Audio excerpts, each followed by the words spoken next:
Nasa Cambodia si Pangulong Bongbong Marcos para sa 3 araw na state visit. At isa po sa mga tatalakayin ang transnational crimes sa gitna ng pagkakabiktima ng mga Pinoy sa mga scam hub sa Cambodia. May pahaging din siya sa tila banggaan ng ehekutibo at lehislatura. Nakatutok si Darlene Cai.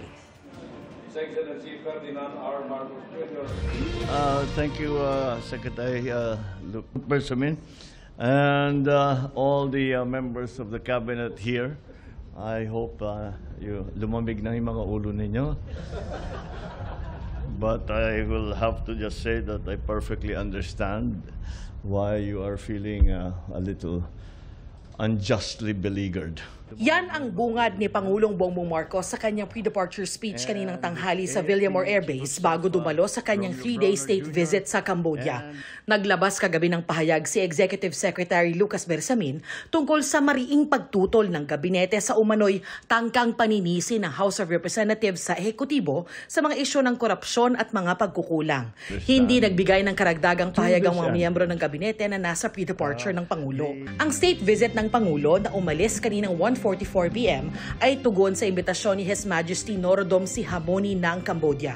Layo nitong palakasin ang ugnayan at kalakalan ng dalawang bansa. We have seen dynamism in the partnership between the Philippines and Cambodia across key sectors.